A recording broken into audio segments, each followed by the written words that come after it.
नमस्कार, मैं प्रगति अग्रवाल और आप देख रहे हैं न्यूज प्लस 21। आइए एक नजर डालते हैं देश विदेश की बाजार पर हमारी खास पेशकश बाजार हलचल में। सीबीआई की विशेष अदालत ने नेशनल स्टॉक एक्सचेंज की पूर्व सीईओ चित्रा रामकृष्ण की अग्रिम जमानत याचिका को खारिज कर दिया है। केंद्रीय एजेंसी ने एनएससी कोलोकेशन केस में उनकी जमानत याचिका का विरोध किया था। Global cryptocurrency market capitalization पिछले 24 घंटों के दौरान 4.49% की गिरावट के साथ 1.75 ट्रिलियन डॉलर पर पहुंच गया है, जबकि ट्रेंडिंग वॉल्यूम अवधि के दौरान 3.43% गिरकर 83.23 अरब डॉलर हो गया है। कच्चा तेल 11 सालों के उच्चतम स्तर पर बंद हुआ।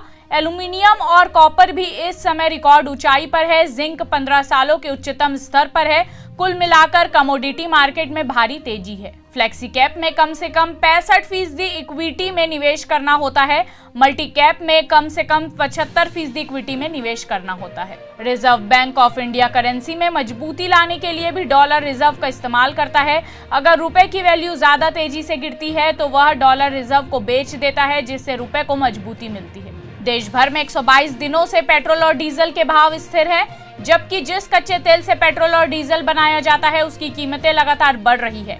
इंटरनेशनल मार्केट में आज क्रूड ऑयल की कीमतें 118.1 डॉलर प्रति बैरल पर पहुंच गई है। देश के रियल एस्टेट क्षेत्र में विदेशी निवेश 2017 से 2021 के दौरान इससे पिछले 5 वर्षों की तुलना में 3 गुना से अधिक बढ़कर 23.9 बिलियन डॉलर पर पहुंच गया। चीन ने इस साल के लिए ग्रोथ रेट का अनुमान 5.5% रखा है। पिछले साल ग्रोथ रेट 6.1% था।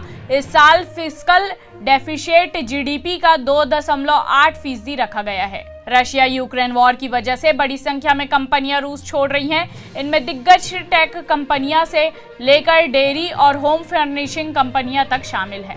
उद्योग एवं आंतरिक व्यापार संवर्धन विभाग ने भारतीय फुटवेयर एवं चमड़ा विकास कार्यक्रम को 1700 करोड़ रुपए के अनुमोदित आवंटन के साथ 31 मार्च 2026 तक जारी रखने की अधिसूचना जारी कर दी है। ऐसे ही तमाम जानकारी के लिए हमारे चैनल को लाइक और सब्सक्राइब करना ना भूलें और नोटिफिकेशन के लिए बेल आइकन जरूर दबाएं। देखते रहिए न्यूज प्लस 21, आपके हक की बात।